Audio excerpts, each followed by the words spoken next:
Assalamualaikum warahmatullahi wabarakatuh.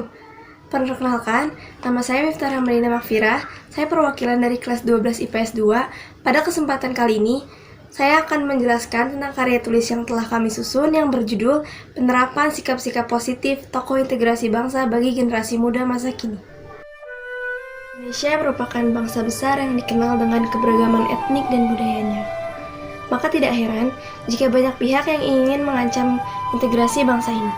Bahkan ancaman tersebut datang dari dalam bangsa ini sendiri. Maka dari itu, perlu kesadaran dari tiap-tiap individu untuk menjaga keutuhan dan kesatuan bangsa ini. Integrasi merupakan prioritas utama untuk mencapai kesatuan dan kedaulatan Indonesia. Maka dari itu, pada masa lalu, pahlawan berjuang dengan jiwa dan raga mereka untuk mencapai kemerdekaan. Menyingkirkan segala bentuk kedaerahan mereka masing-masing, mereka bersatu padu membentuk kesatuan dan kedaulatan negara ini. Oleh karena itu, kita harus selalu menghargai jasa-jasa para pahlawan kita. Berkat perjuangan dan pengorbanan mereka lah kemerdekaan bangsa Indonesia dapat terwujud dan bertahan hingga saat ini. Peran para pahlawan tidak hanya terlihat dari upaya memperjuangkan kemerdekaan saja, tetapi juga menjaga keutuhan dan integritas bangsa ini. Oleh karena itu, banyak sekali sikap positif yang dapat kita ambil dari perjuangan para pahlawan, khususnya untuk generasi muda masa kini. Generasi muda saat ini mulai terpengaruh budaya asing yang akan berdampak mengurangi semangat kebangsaan dan patriotisme mereka. Lebih mengenal dan memahami perjuangan para pahlawan bangsa, kita bisa lebih menghargai dan meneladani sikap pahlawan yang telah berjuang memperjuangkan kemerdekaan dengan jiwa dan raga mereka. Perkataan Bapak Proklamator kita Insinyur Soekarno lewat pidatonya, bangsa yang hebat adalah bangsa yang menghormati jasa para pahlawannya. Ini sudah saatnya kita mengingat, menghargai, dan belajar dari sikap-sikap positif tokoh tersebut, dengan harapan generasi muda saat ini bisa mempertahankan dan mengharumkan nama Indonesia seperti yang dilakukan oleh pahlawan terdahulu. Lewat karya tulis ini, kita akan mengenal dan mempelajari beberapa dari sekian banyak tokoh nasional dan sikap positif yang dapat diterapkan oleh generasi muda saat ini. Siapa saja tokohnya dan apa saja sikap positif yang dapat kita terapkan untuk generasi muda saat ini? Berikut penjelasannya.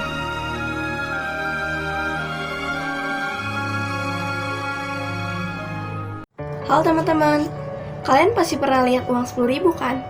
Nah, kalian tahu nggak siapa pahlawan yang ada di gambar ini?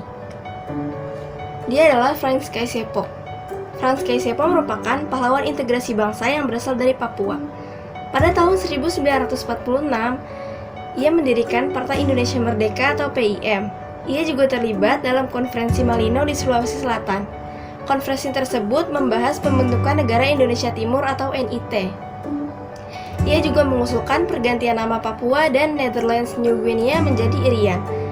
Kata Irian merupakan akronim dari Ikut Republik Indonesia Anti-Netherlands. Pada tahun 1961, Frans Kaisiepo membentuk Partai Irian Sebagian Indonesia atau ISI yang menuntut integrasi Netherlands New Guinea ke dalam wilayah Republik Indonesia. Tuntutan tersebut ditunjukkan dengan upaya pembebasan Irian Barat. Upaya Frans Kaisiepo tersebut membuahkan hasil. Akhirnya, Papua menjadi bagian dari Negara Kesatuan Republik Indonesia. Berikut adalah beberapa nilai yang dapat kita teladani melalui sosok pahlawan Frans Kaisiepo. Yang pertama adalah kegigihan dan pantang menyerah. Frans Kaisiepo dengan segenap usahanya telah menumpahkan segala perhatiannya kepada kepentingan perjuangan rakyat Indonesia. Baik diminta maupun tidak, Frans telah menunjukkan bahwa ia memiliki kewajiban moral untuk mempertahankan kedaulatan dan kedudukan Indonesia. Yang kedua adalah jiwa nasionalisme yang tinggi. Saat pemerintah Belanda menangkap Silas Papare, pendiri Partai Kemerdekaan Irian Indonesia, Frans bersama aktivis lainnya mengibarkan bendera merah putih pada tanggal 17 Agustus 1947. Mereka memutuskan untuk melanjutkan perjuangan menyatukan wilayah Irian ke Indonesia. Tiga adalah kukuh pada nilai yang dijunjung. Frans menolak penunjukan dirinya sebagai perwakilan Belanda untuk wilayah New Guinea pada konferensi meja bundar atau KMB di Den Haag. Alasannya adalah karena ia tidak mau didikte oleh Belanda. Hal tersebut mengakibatkan ia harus menjadi tahanan politik mulai dari tahun 1954 sampai dengan tahun 1961. Tokoh yang selanjutnya adalah Ahmad Yani. Nah, pasti kalian sudah tidak asing kan dengan tokoh yang satu ini? Ya, Jenderal TNI Anumar Ahmad Yani atau biasa disebut Ahmad Yani merupakan salah satu pahlawan revolusi Indonesia.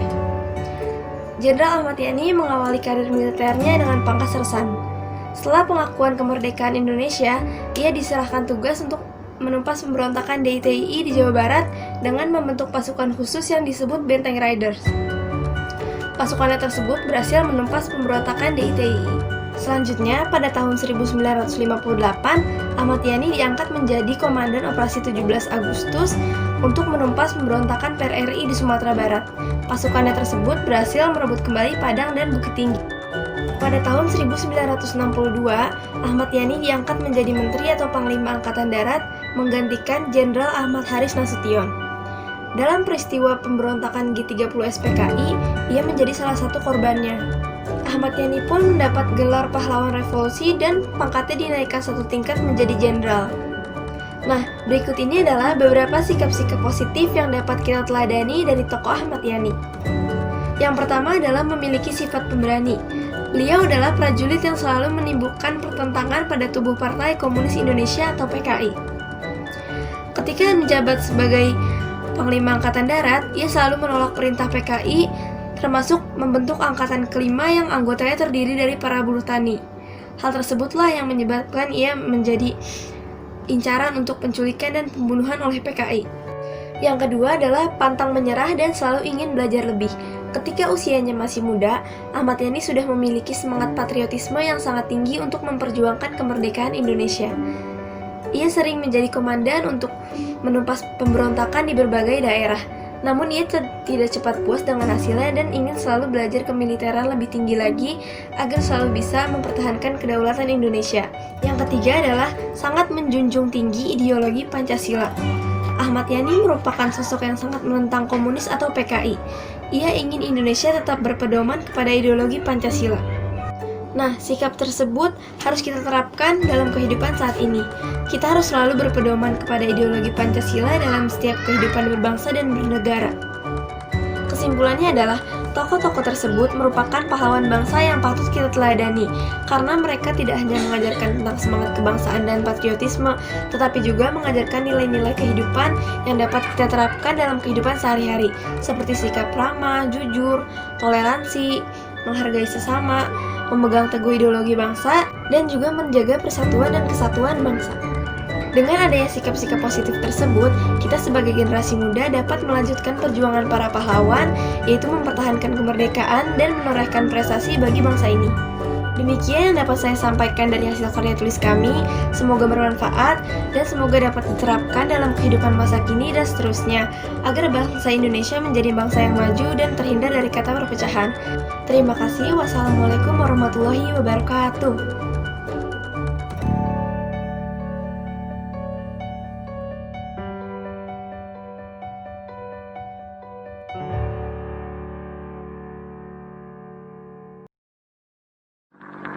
Proklamasi kami, bangsa Indonesia, dengan ini menyatakan kemerdekaan Indonesia. Hal-hal yang mengenai pemindahan kekuasaan dan lain-lain diselenggarakan dengan cara saksama dan dalam tempo yang sesingkat-singkatnya. Jakarta, 17 Agustus 1945, atas nama bangsa Indonesia, Soekarno-Hatta. Tidak terhitung berapa banyak nyawa dan tetes darah yang sudah dibabat habis oleh para pahlawan untuk membela bangsa. Tidak terhitung pula berapa banyak harapan dan doa yang mereka lontarkan bagi masa depan Indonesia. Jika bukan aku dan kamu yang melanjutkan perjuangan mereka, maka harus siapa lagi? Jika bukan aku dan kamu yang mewujudkan harapan dan doa mereka, lalu harus siapa lagi? Indonesia milik kita. Indonesia rumah kita. Dirgahayu Republik Indonesia. Mari kita memerdekakan Indonesia dengan aksi nyata.